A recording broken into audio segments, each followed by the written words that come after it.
Alhamdulillah, pertama-tamanya kita panjatkan syukur kepada Allah Azza wa Jalla kerana telah memberikan kita kesihatan yang baik, umur yang panjang sehingga kita masuk kepada tahun baru pada kalender Masihi lah, berada pada tahun 2022. Tentunya macam-macam pelbagai perancangan yang tuan-tuan dan puan-puan fikirkan berada di dalam benak fikiran masing-masing, kan, yang mana berkenaan dengan perkara-perkara yang berlaku pada tahun-tahun yang lalu ataupun pada tahun 2021 yang lepas tu, dia dah tutup dah buku dia, maka dia buka pula buku pada yang baru ni. Mudah-mudahan yang lepas itu dijadikan ia sebagai satu sejarah dalam kehidupan kita. Dan bila kita nak langkah ke hadapan ini dengan lebih laju lagi, maka banyakkan perhati sejarah-sejarah yang ke belakang tu, kan. Sebab itu cermin sisi kereta kita tu, kalau kita nak berjalan, maka yang pandang belakang tu dia banyak sikit, kan. Kiri, kanan, atas, ada tiga cermin pandang belakang. Cermin pandang depan satu je. Tapi maknanya kena tengok ke belakang tu banyak. Supaya apa? Supaya yang belakang itu dia memberikan kita pengajaran, memberikan kita peringatan yang banyak. Kan, sama juga dengan sejarah negara kita, kan. Sejarah Nabi Muhammad sallallahu alaihi wasallam dengan para sahabat, bagaimana mereka membina agama sehingga agama itu sampai kepada kita dan kuat kita anuti agama, yakni agama Islam yang kita tengah amalkan sekarang ini. Maka semua itu adalah sejarah yang dia memberi kesan kepada kehidupan kita. Kemudiannya selawat dan salam kita panjatkan ke hadirat Nabi Muhammad sallallahu alaihi wasallam.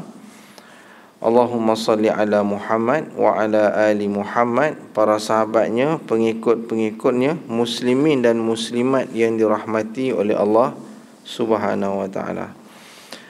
Baiklah, apa khabar tuan-tuan dan puan-puan yang dirahmati oleh Allah taala? Alhamdulillah, sihat semua, ya? InsyaAllah. Kita berada pada fasa-fasa banjir, kan. Kalau kata ikut, kita tengok dalam ramalan dalam telefon ni, katanya semalam teruk, ya. Ke hari ni teruk, entah. Tuan-tuan pasal rumah tak banjir, tak pernah kena banjir, ya. Kalau ikut ramalan katanya semalam, kan. Hari ni pun kalau ikutnya air naik, katanya begitulah. Kan, mudah-mudahan apa-apa pun yang berlaku semuanya baiklah, semuanya bagus di sisi Allah Subhanahu Wa Taala. Baik. Kalau pada pertemuan kita yang lalu kita bincangkan berkenaan dengan riak, panjang lebar, kan. Kitab yang kita bincangkan ini dia kupaskan berkenaan dengan riak. Maka hari ini masih lagi dalam bab riak, tapi pengarang kitab ni almarhum Dr. Sa'in Hawa, dalam kitabnya Tazkiyatun Nufus, penyucian jiwa, disebut penjelasan mengenai ubat penyakit riak dan cara menyembuhkan hati daripada penyakit tersebut. Hari ini kita nak bincang tentang ubat. Kan, orang sakit kaki, kalau lagi hospital dia bagi ubat kaki lah. Sakit mata, ubat sakit mata. Kalau ke hospital tu, ubat-ubat penyakit fizikal ni dia ada khusus. Dia ada pengkhususan tentang ubat-ubat tersebut. Tapi ubat-ubat penyakit fizikal ni dia seolah-olah dia macam berlawanan pula. Satu ubat daripada hospital, satu ni ubat-ubat yang macam akar-akar kayu semua ni, kan. Ubat akar kayu. Lepas tu kadang-kadang kita tengok pula ada ubat-ubat yang minum.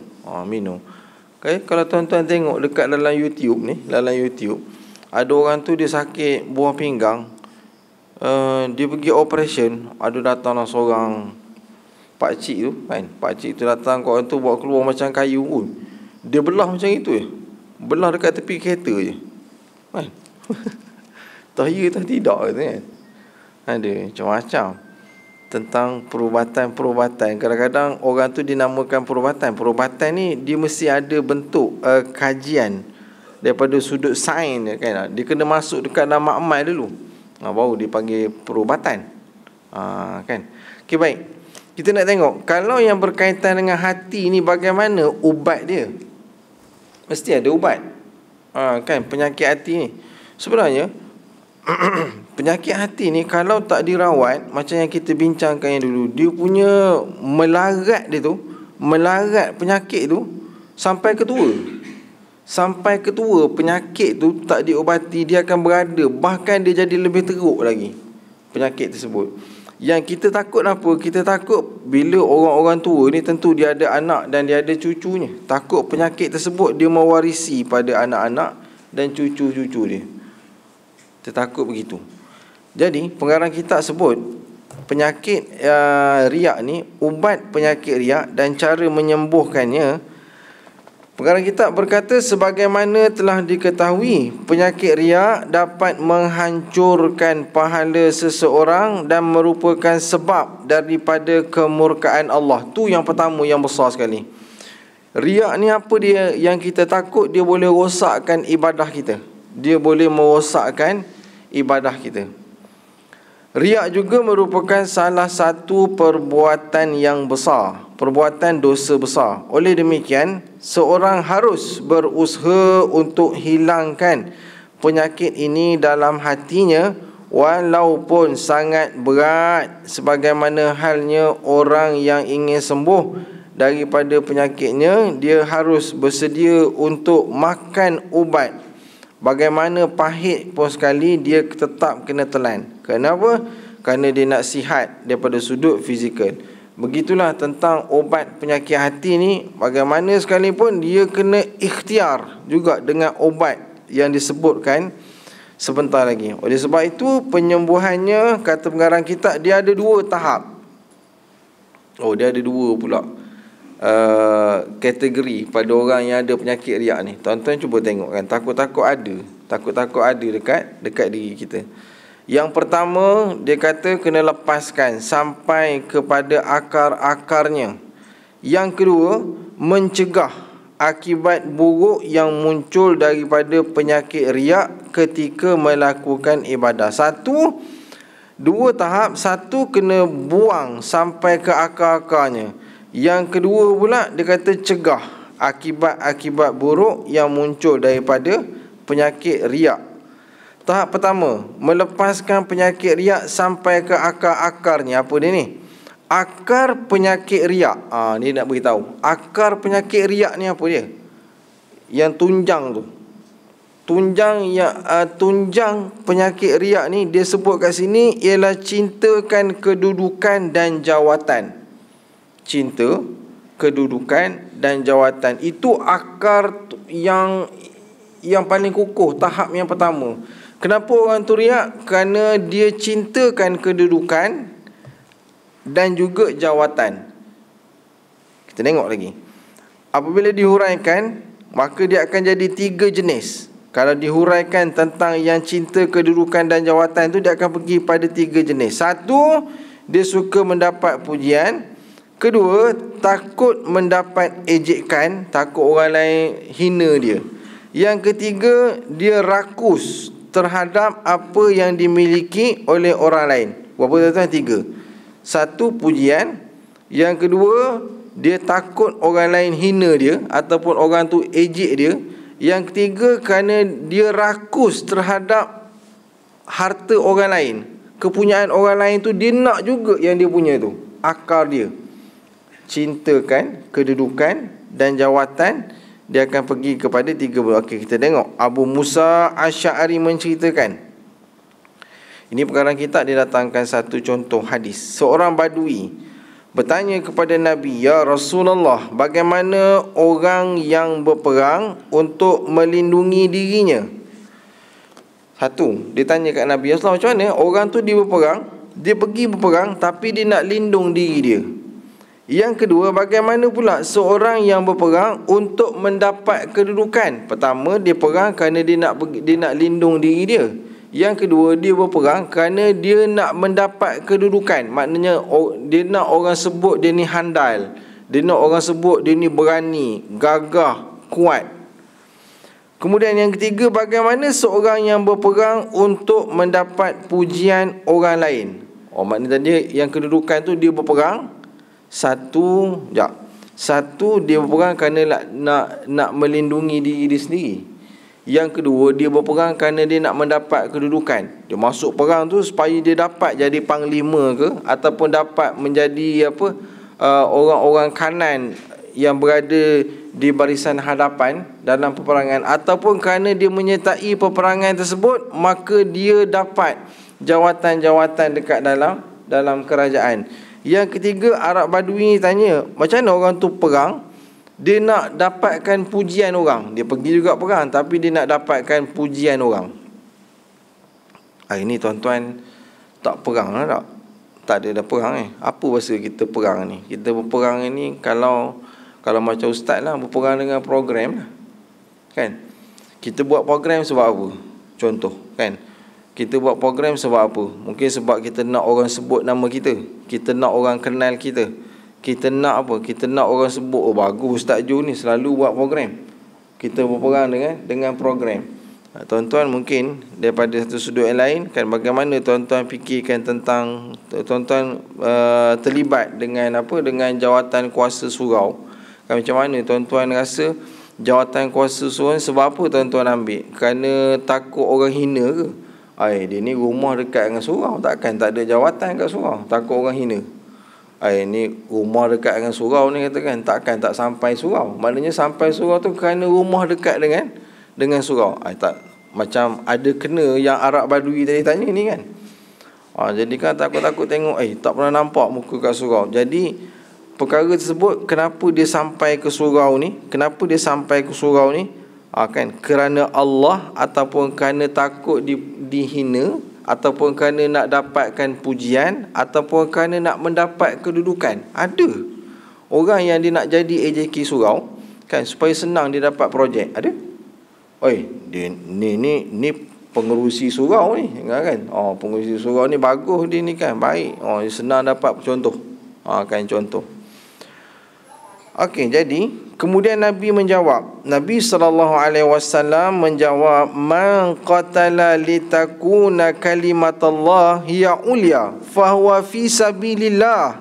Barang siapa yang berperang semata-mata untuk menegakkan kalimah Allah, maka dia berada di jalan Allah, yakni fi sabilillah, mendapat pahala perang atau mati dalam keadaan syahid. Ni Nabi sebut. Kemudian Nabi jawab, kalau orang tu pergi perang bukan kerana pujian, bukan kerana kedudukan, bukan kerana takut diejek, kan, tapi dia berperang kerana Allah, maka dia akan mendapat apa tadi? Dia akan mendapat pahala perang atau mati dalam keadaan syahid.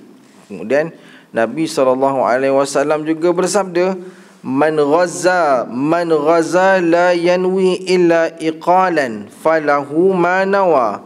Barang siapa yang berperang hanya untuk mendapat seutas tali, yakni harta rampasan, maka dia mendapatkan apa yang dia niatkan. Kalau orang tu niatkan itu yang dia niatkan, maka itulah yang Allah Ta'ala bagi dekat dia. Dia samalah dengan hadis yang biasa tuan-tuan dengar tu, kan. Faman kanat hijratuhu illa dunya yusibuha. Kalau dihijrah kerana dunia dan apa yang diingin, maka itulah yang dia dapat. Kan, kerana ada seorang laki-laki tu dihijrah kerana dia nak kahwin dengan seorang wanita, maka dapatlah dia kahwin dengan wanita tersebut. Maka Allah Ta'ala, kita faham pada hadis yang Nabi sebutkan ini, bahawa orang tu dia akan dapat sebagaimana apa yang dia niatkan dekat dalam hati dia. Niat ni tuan-tuan ni macam awal tahun ni, kan. Biasanya orang niat ni, kalau niat ni dia macam dipanggil apa? Objektif.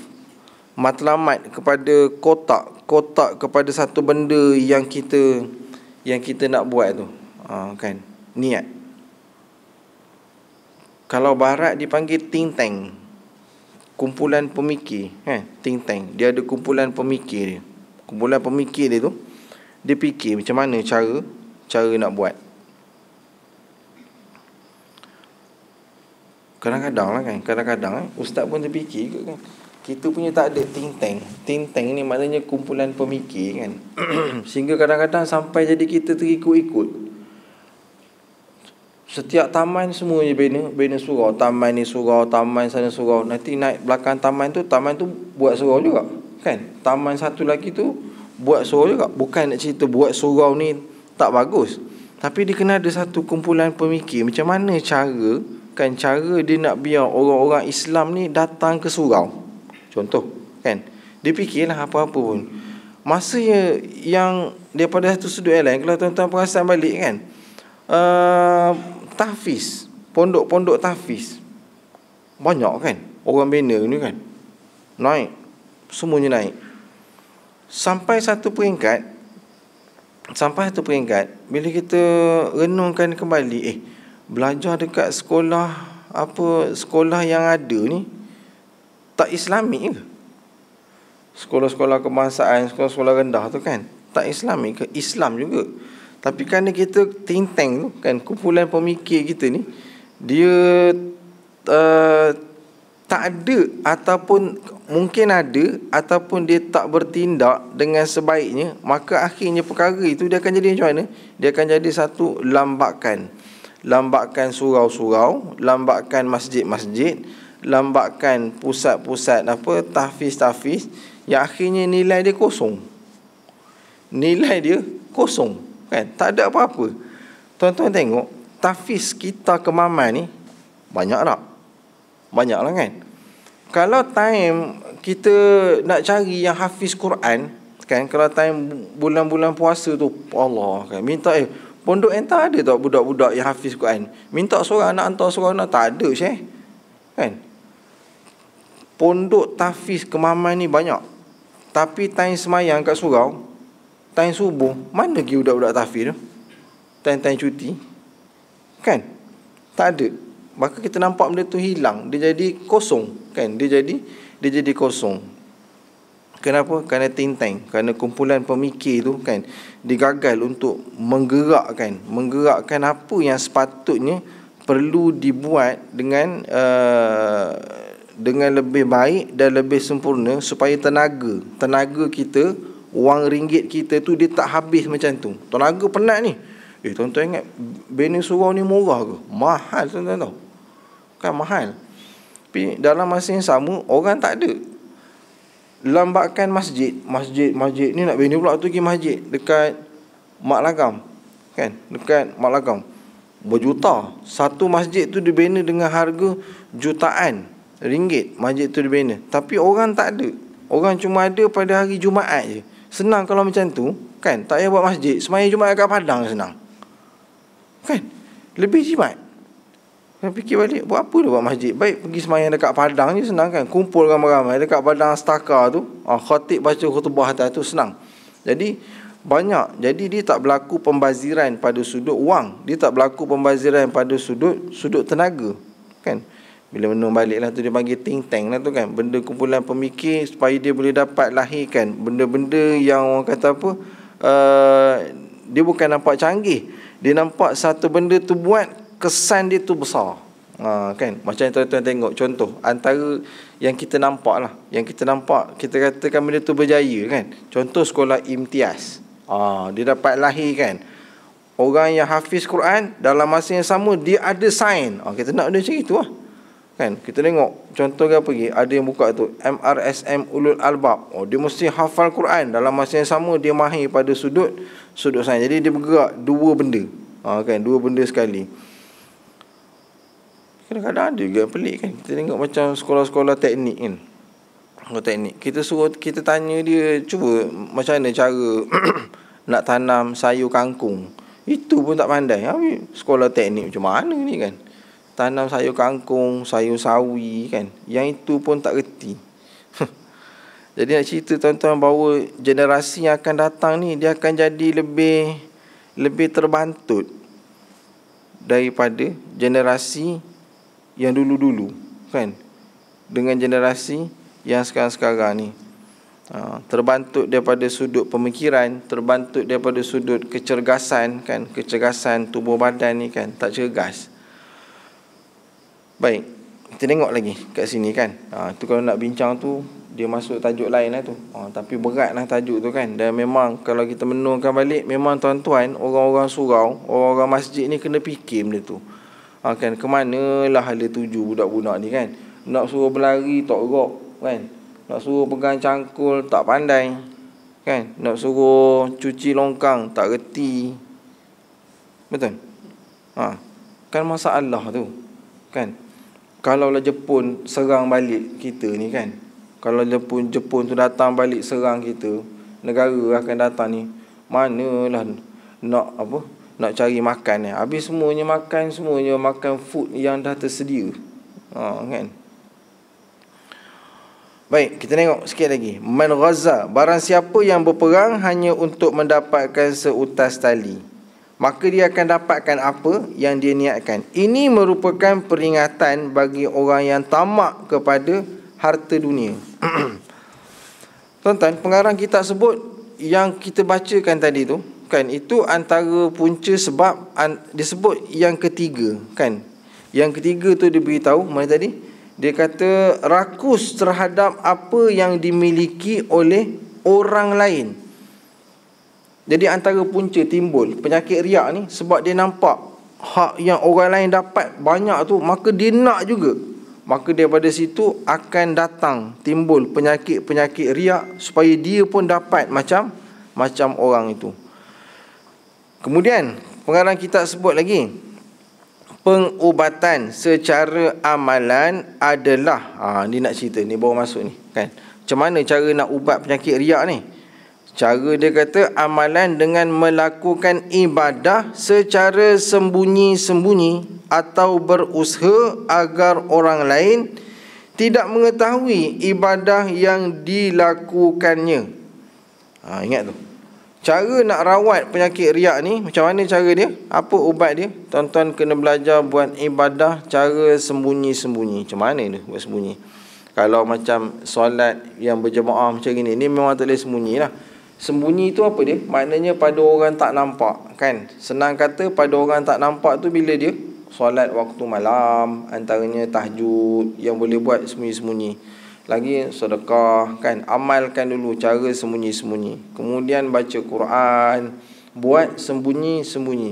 Buat suatu kebaikan tu kita belajar dengan cara kita sembunyikan diri kita.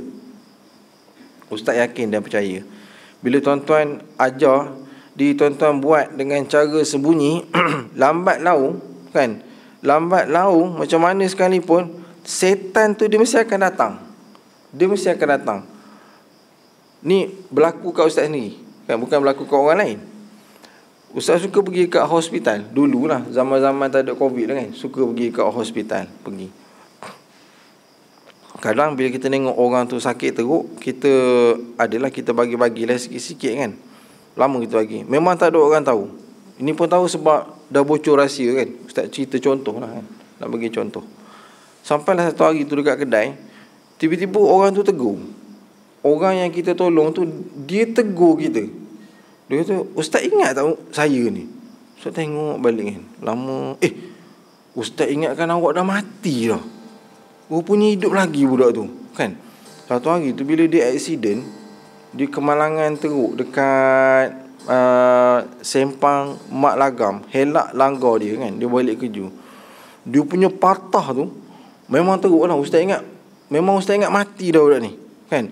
Waktu dia dah sampai ke hospital tu esok tu kan, biasa dah sampai hospital ni bila dah doktor dah bersih-bersih kan, dah masuk 2-3 hari tu, Ustaz pergi tengok dia besi tu yang macam area tu kan, area hak ceracak tu tu kan.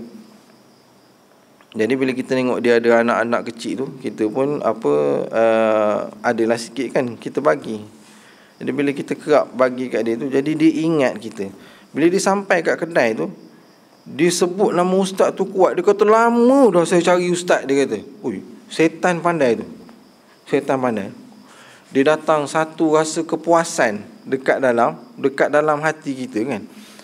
Ni ustaz baca tengah hari tadi. Ustaz baca tengah hari tadi buku ni, kata sama macam benda yang aku kena, kata kan. Setan macam mana pun dia pandai juga kalahkan kita. Walaupun kita buat sembunyi-sembunyi, akhirnya bila brother tu datang sebut macam itu, secara tak sengaja dia timbul satu perasaan bangga. Walhal waktu itu hanya bini dia dan ustaz je ada. Kan orang lain tak kenal pun ustaz, tapi kerana dia tegur macam itu, dalam keadaan dia cakap kuat-kuat tu, ya Allah kan, kata kan, rupanya mudah benda tu. Riak ni walaupun kita dah cuba ikhtiar buang kan, satu masa mungkin dia akan datang balik. Satu masa mungkin dia akan datang balik penyakit itu. Jadi almarhum Dr. Sa'in Hawa ni sebut dekat dalam ni, dia kata cara dia macam mana? Dia kata kena belajar buat ibadah secara sembunyi. Terpulanglah macam mana tuan-tuan nak faham cara ibadah sembunyi ni. Yang ustaz faham pada penulisan pengarang kitab ni, disebutkan sembunyi maknanya ibadah pada waktu malam antara yang terbaik. Tak ada orang tahu kan, tak ada orang tahu. Tuan-tuan bangunlah pukul berapa pagi tu, hanya tuan-tuan dan Allah. Pada waktu itu, itulah diri kita sebenar. Sebenar. Tuan-tuan nak tahu macam mana cara ibadah tuan-tuan dengan Allah, bukan waktu Maghrib dan Isyak ni. Yang disebutkan dekat sini ialah pada waktu malam, pada waktu tak ada orang. Maka ketika itu tuan-tuan rasalah bagaimana diri tuan-tuan dengan Allah. Bagaimana bacaan solat tuan-tuan dengan Allah. Tak ada orang lain nampak, hanya tuan-tuan seorang je pada waktu dan ketika itu. Kalau kata waktu malam tu juga timbul juga perasaan riak untuk diri tuan-tuan, berat sangatlah tu. Kan? Berat sangatlah tu kan. Baik. Cara ini harus dilakukan hingga tidak memerlukan orang lain mengetahui ibadah yang telah dilakukan. Akan tetapi cukup Allah Ta'ala sahaja yang mengetahuinya. Cukup Allah je yang tahu. Bila kita buat satu kerja, kan, kalau kita buat kerana cikgu, kan, kita buat kerja kerana cikgu, kan, yang budak-budak sekolah, kan, buat kerana cikgu. Mungkin bila kita buat kerana cikgu, maka kalau cikgu tu tak puji, nanti kan kita sakit hati. Kalau kita buat kerja kerana orang tu tak puji, maka kita akan sakit hati. Ataupun kita buat satu kerja tu kerana takut orang hina kita. Apalah dia ni, kan. Benda-benda perkara yang kecil macam gini pun nak suruh orang buat, maka kita buat, kita takut orang hina. Itu pun ada juga dipanggil penyakit riak. Pendek kata, semua benda yang kita buat ni baik kita gantungkan dia kepada Allah, dapat ganjaran pahala. Baik, Allah Ta'ala berfirman, yang mana maksudnya sesungguhnya Allah tidak akan mengubah nasib suatu kaum sampailah dia mengubahnya sendiri. Surah Ar-Ra'd ayat ke-11. Hamba yang berusaha dan Allah yang memberikan hidayah. Hamba yang mengetuk pintu dan Allah Subhanahu Wa Taala yang membukakannya. Mungkin dalam pengalaman seumur hidup, kan, tuan-tuan dan puan-puan mungkin biasa, kan, berdepan dengan orang-orang yang soleh, orang-orang yang solehah. Maka daripada situ pun kita boleh ambil contoh, iktibar, bagaimana mereka melakukan suatu amalan tanpa dia mengharapkan pujian daripada orang lain. Dia sebenarnya benda-benda macam ni, kan, tentang perkara-perkara macam ni, dia lahir daripada dalam keluarga, dia lahir daripada kalangan, daripada didikan ibu dan ayah dia. Dia memang takkan lari, kan.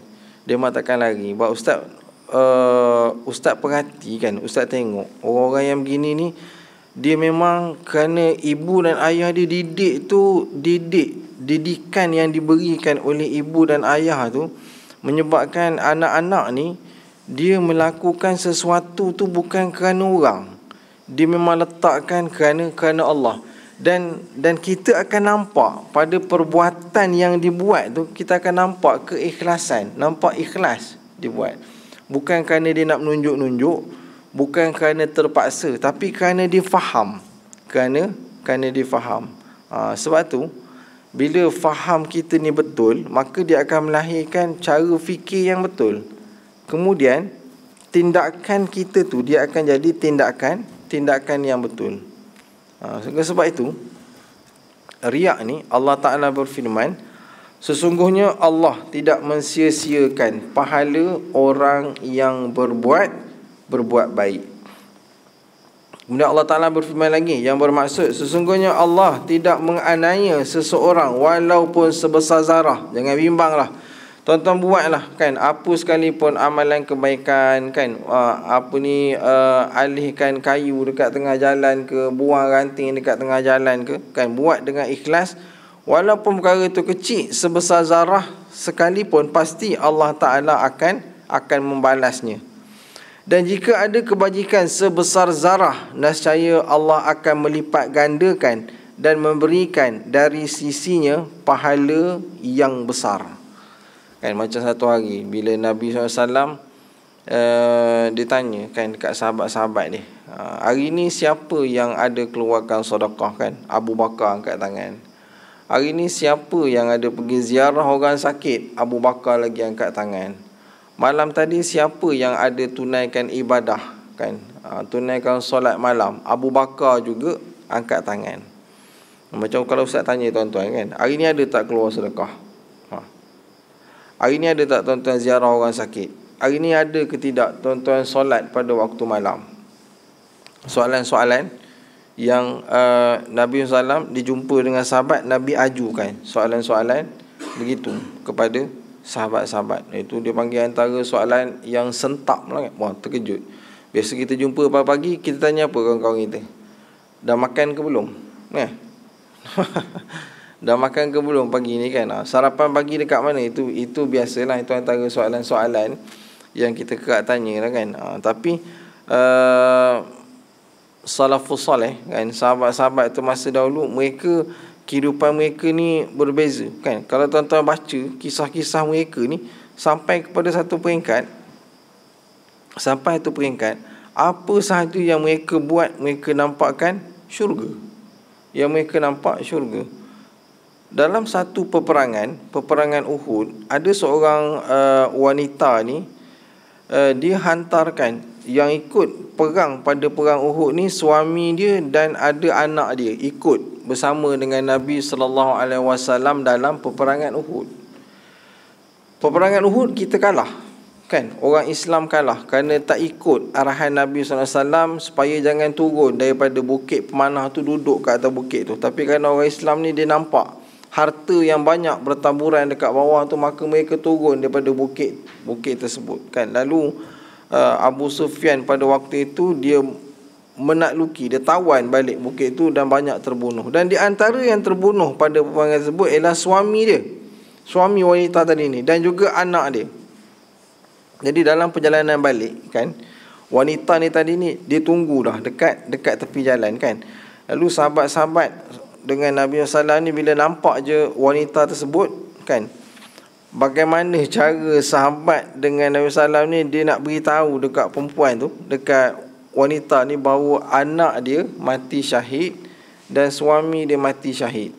Macam mana cara dia nak cakap ni kan? Cara dia nak beritahu.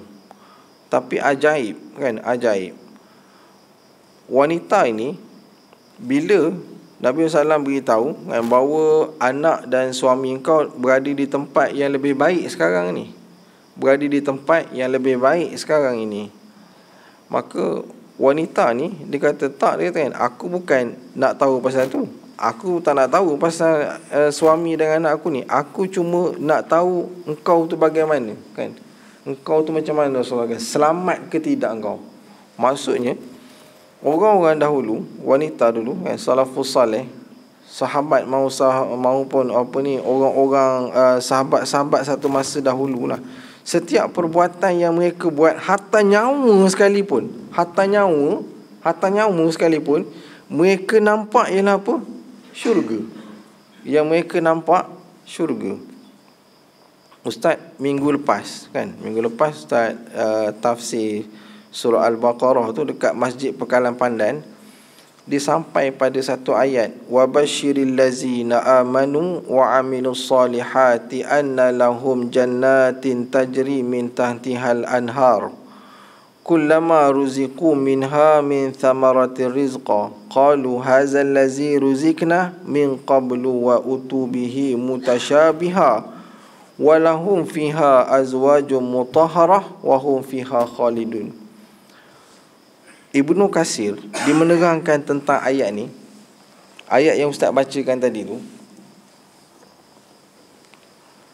Ustaz bacakan kepada tuan-tuan, tak nampak langsung wajah kegembiraan pada diri tuan-tuan, termasuklah ustaz, kan? Termasuk, sedangkan sahabat-sahabat dahulu dia mendengar ayat ini gembira mereka, suka mereka. Kan, suka mereka tu dia macam gini lah kan. Dia ibarat macam tuan-tuan dengar kata apa, hujung tahun yang baru-baru ni tu kan, penyata dividen ASB tu dapat tinggi, dapat tinggi pulangannya. Suka tak? Rasa gembira tu, rasa sungguh. Kan, kita dapat keuntungan. Kan, suka. Ayat ni bila ustaz baca kan, bukan kepada tuan-tuannya, ustaz sendiri baca pun tak rasa gembira. Sedangkan ayat ni Allah Ta'ala memberitahu, khabarkan berita gembira kepada orang-orang yang beriman dan melakukan amalan-amalan yang soleh. Anna lahum jannatin tajri min tahtihal anhar. Pada mereka akan dimasukkan dalam syurga, bawah itu akan ada air yang mengalir. Kullama ruziku minha minas samarat. Setiap mereka ni akan diberikan makanan buah-buahan yang sama seperti macam kat dunia, tetapi tidak pada hakikatnya. Tak cukup dengan itu, Allah Ta'ala bagi lagi, walahum fiha azwajum mutahharah. Pada mereka ni ada pasangan-pasangan yang suci dan bersih. Wahum fiha khalidun. Mereka akan kekal dekat dalam tu. Soalan ustaz, kenapa kita baca ayat tu dan tuan-tuan dengar terjemahan tu, kita tak rasa gembira, kita rasa biasa je, kan?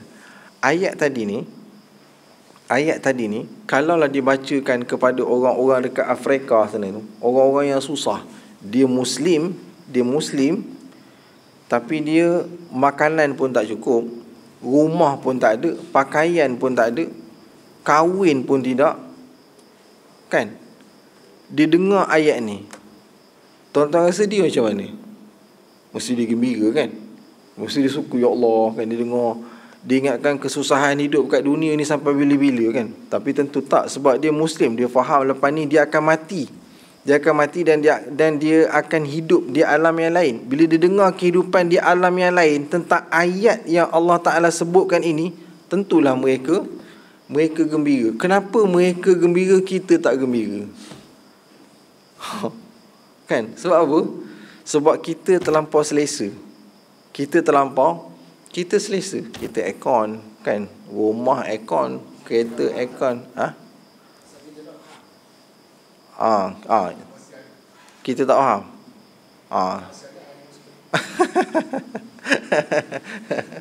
Sebab kita tak faham lah kan. Satu jawapan dia kan. Itu kena beli Quran yang ada terjemahan lah. Kena beli Quran yang ada terjemahan. Bila baca Quran yang ada terjemahan, insya-Allah kan, kita boleh faham tentang ayat tersebut. Tapi kan Tuan Haji, hatta Tuan Haji faham pun ayat tu. Tuan Haji faham ayat tu, ustaz faham ayat tu, kan? Dan ustaz rasa ramai lagi orang-orang lain faham ayat tu. Saat dia membaca ayat tu, dia rasa biasa je. Dia rasa ayat tu ayat yang biasa. Kenapa?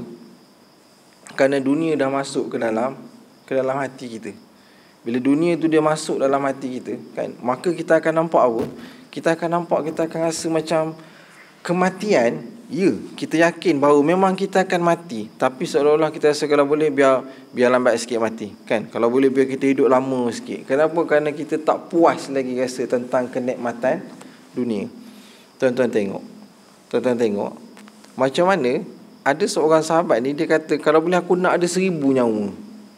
Satu persatu nyawa aku ni dicabut dengan aku mati dalam perang syahid.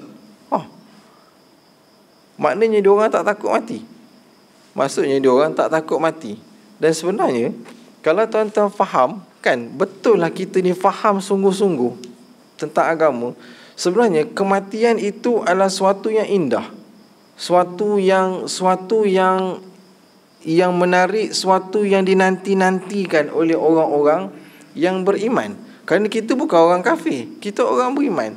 Kan, kalau tuan-tuan baca dalam kitab Ibnu Qayyim Al-Jauzi, bila Ibnu Qayyim mensyarahkan tentang bab roh ni, kan, Ibnu Qayyim Al-Jauzi kata saat nyawa orang beriman, kan, nyawa tuan-tuan ni dicabut oleh malaikat.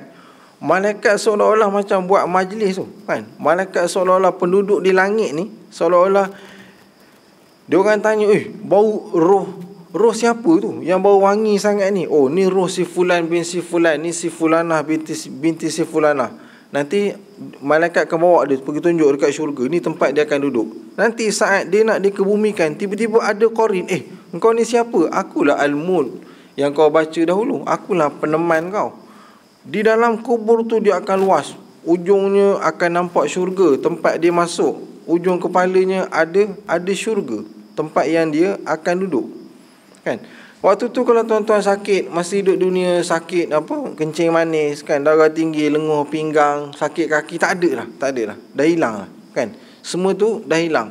Masuk dalam syurga, masuk dalam kubur, alam yang lain, kan. Orang yang beriman, maka kita akan relax, kita akan rehat. Situ bukanlah tempat ibadah, situ ialah tempat kita mendapat segala apa yang kita lakukan di dunia, kan. Jadi kita kena betul cara faham kita tentang kematian ni. Oh, macam nak mati dah ni cerita ni.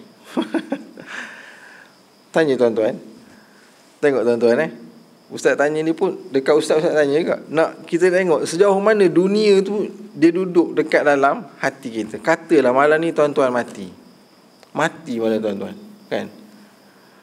Apa yang tuan-tuan fikirkan tu? Oh, anak-anak kecil lagi ni, kan.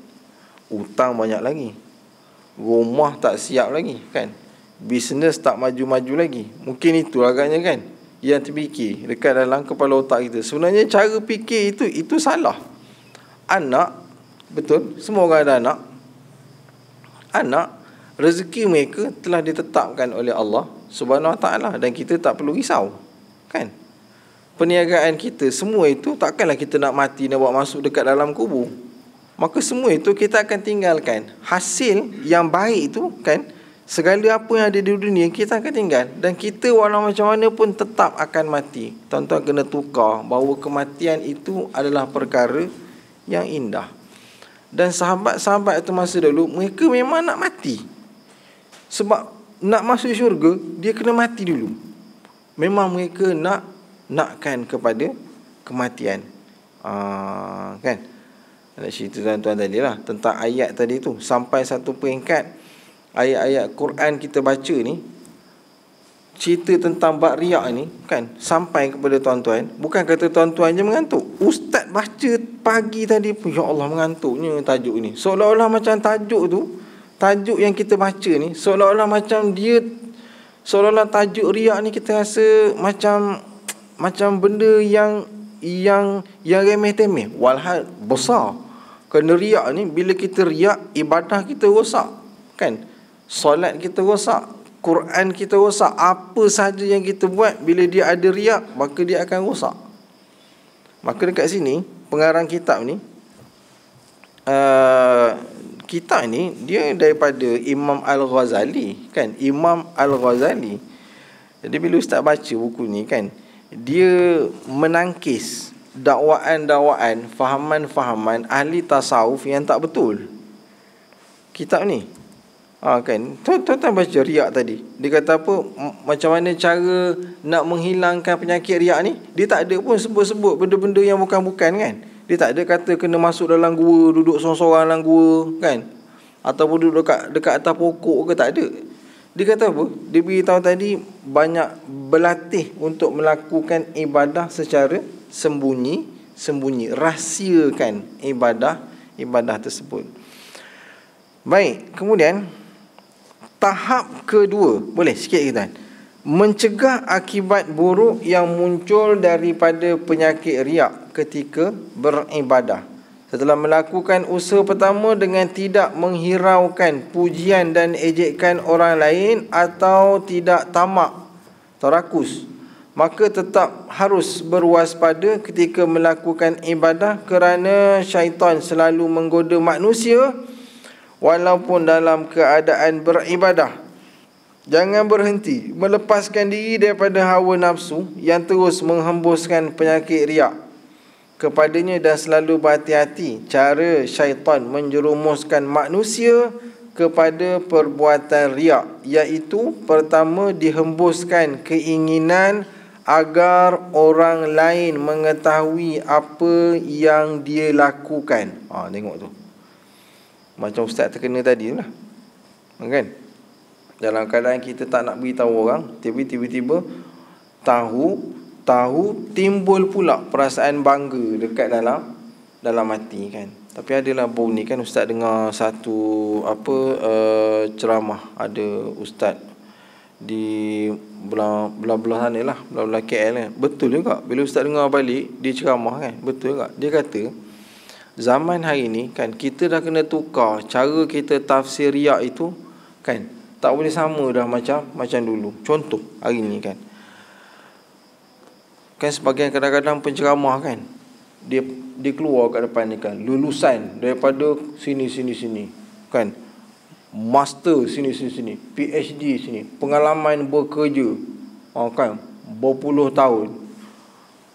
Jadi yang itu penting, yang itu bukan riak. Yang itu kalau dia tak tunjukkan, kalau dia tak keluarkan sijil itu kan, jadi macam mana bila dia nak bercakap, orang nak datang kepercayaan tu kepada dia, kan? Jadi saat bila kita pamerkan kelulusan atau macam inilah kan, bila tuan-tuan kata contoh macam kita nak nampak sebuah bangunan Islam tu kan, ataupun surau, takkanlah surau nampak buruk je kan, kotor macam itu kan, bau busuk. Jadi tentulah bila tuan-tuan nak nampak gahnya surau ni, tentu tuan-tuan akan sediakan kapet, bersihkan dia cantik-cantik, wangi-wangikan dia. Jadi perkara itu bukanlah termasuk, maksudnya perbuatan dengan sediakan kapet cantik, wangi-wangi kan, yang itu bukanlah termasuk pada perbuatan riak, tapi izzah, ada kemuliaan daripada satu sudut yang lain. Kemuliaan tentang surau, kemuliaan tentang peribadi seseorang tu, bila seorang tu dia nak menyampaikan ilmu, kan, itu pada pandangan Al-Fadhil ustaz sebut, dan ustaz setujulah kan, ustaz bersetuju dengan dia. Baik, dia kata pertama, dihembuskan keinginan agar orang lain mengetahui apa yang dilakukannya. Setelah itu dihembuskan keinginan agar orang memuji apa yang dilakukan, dan dia mendapat kemuliaan di mata-mata mereka. Itu dia. Jadinya dia kena berhati-hati saat walaupun dia dah cuba nak rawat diri dia ni daripada terjebak dengan penyakit riak, kan, nanti atau masa nanti syaitan akan cocok juga dia tu, sehinggalah dia ceritakan perbuatan baik dia ni kepada orang lain, ibadah-ibadah yang dia buat ni kepada orang lain. Maka ketika itu kalau kerana ada setengah orang dia buat sembunyi-sembunyi dulu kan, dia buat solat duha, solat tahajud tu dia buat senyap-senyap, dia buat dia ni lama dah, dia buat diam-diam, tapi kerana dia nak beritahu dekat orang lain tu dengan tujuan supaya orang lain ikut dia, supaya orang lain ikut macam dia buat. Yang itu tak apalah, kan. Jadi dia buat cuma dia nak beritahu dekat orang lain tu supaya ikut macam dia buat, maka dia ceritakan kepada orang lain. Tujuan yang begitu tak apalah, kan, tujuan itu tak apa lah. Ini janganlah tiba-tiba kita tak tanya kan, tiba-tiba dia cakap, aku malam tadi bangun tahajud, kan, aku malam tadi bangun tahajud. Jadi takut yang begitu. Wallahu alam. Jadi begitulah tuan-tuan dan puan-puan yang dirahmati oleh Allah Subhanahu Wa Taala. Mudah-mudahan sedikit perkongsian pada malam ini berkenaan dengan cara mengenai ubat penyakit riak dan cara nak menyembuhkan hati daripada penyakit tersebut, iaitu dengan perbanyakkan latih diri kita ini lakukan amalan secara sembunyi-sembunyi. Wallahu alam. Ya. Ha. Ha.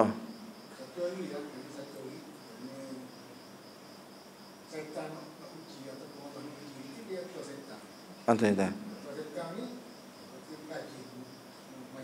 Ha. Ha. Ha. Ha, sudah. Ha.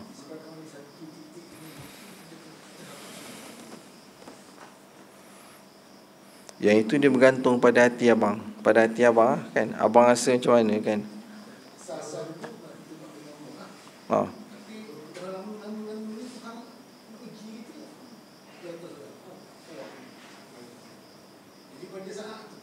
Hmm.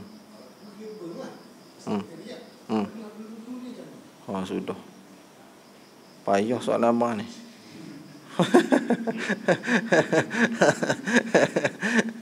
Dia jadi bang. Yang itu dia bergantung kepada hati masing-masing lah, kan. Saat dia menceritakan kepada seseorang tersebut, yang datang setan tadi tu bukan setan datang, orang datang lah. Kan, orang yang datang tu, yang tuan-tuan cerita dekat orang tu, dia bergantung kepada hati tuan-tuan kan.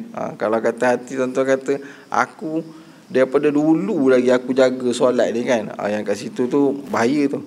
Kan, sebab tu Ustaz kata tadi tu, tujuan kita ceritakan kepada orang, untuk orang tu ikut macam kita, yang tu tak apa. Tapi kalau tuan-tuan cerita kepada orang untuk menunjukkan yang tuan-tuan lebih baik daripada dia, yang tu riak. Yang itu dia termasuk pada kategori riak. Macam tuan-tuan didik anak-anak tuan-tuan lah kan. Macam tuan-tuan ajar anak-anak macam mana kan. Takkan kita ajar anak-anak ni pun ada timbul hati kita riak. Hati kita ni takkanlah timbul riak dekat anak-anak kan. Ha? Ada juga.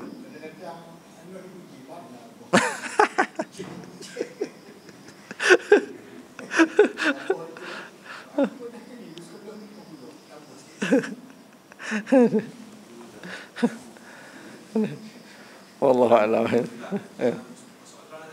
Ha.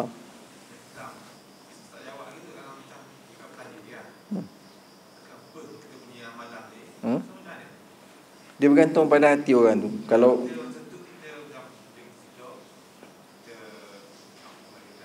macam mana?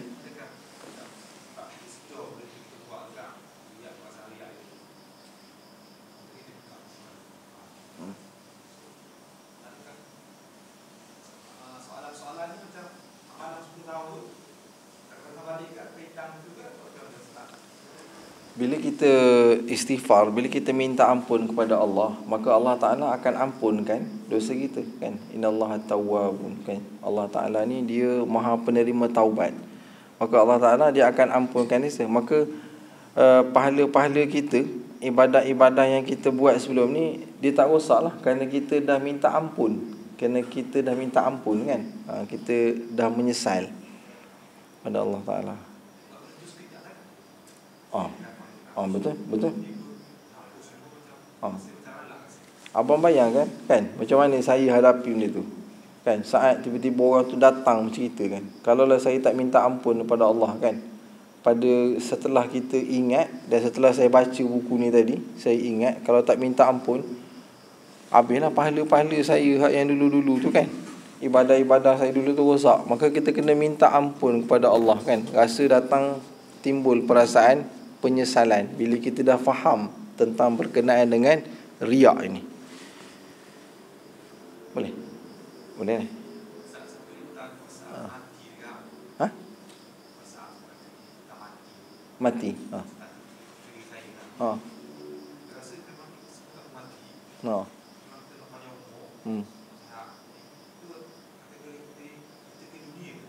Tak.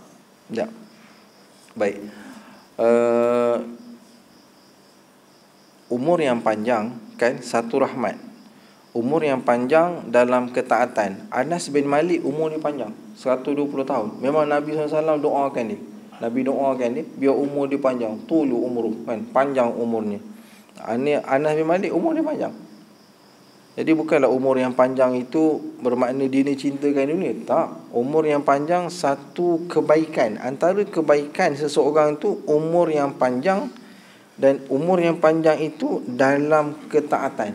Dalam ketaatan. Abang kalau rasa tak nak mati, tanya sebab apa tak nak mati? Sebab saya dosa banyak lagi. Okey. Abang sebab apa tak nak ni? Tak nak mati sebab apa ni, rasa tak puas lagi hidup kat atas dunia ni. Tak boleh lah tu. Kan? Dia tanya tentang mati, semua tak nak mati kan?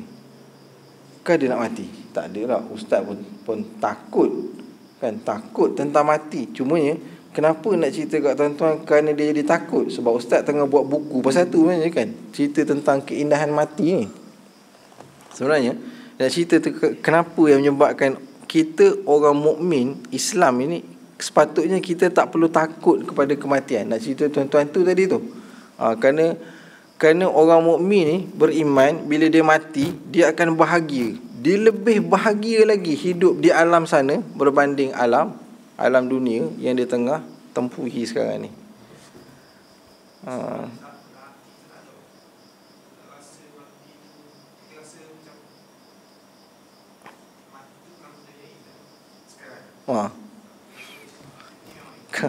Kalau bahaya tu bang, bahaya tu yang kalau yang maknanya contoh kalau ada lah kan, kalau timbul dekat dalam hati tuan-tuan bahawa hidup tak nak mati sebab mati ni sengsara, kehidupan di dunia ini lebih indah, tu bahaya tu. Kan, yang itu bahaya. Kerana orang-orang kafir dia merasakan begitu. Dia merasakan bahawa dunia ini adalah syurga. Dunia ini adalah syurga untuk dia. Kan? Tuan-tuan kena, nanti boleh beli buku Ustaz ni kan? Beli buku Ustaz ni. Promosi promosi. Wallahu alam. Kita je bang Boleh tuan-tuan Sampai itu saja. Yang baik daripada Allah, yang buruk daripada kelemahan Ustaz sendiri. Aqulu qauli hadza wa astaghfirullahal azim li wa lakum. Wassalamualaikum warahmatullahi wabarakatuh.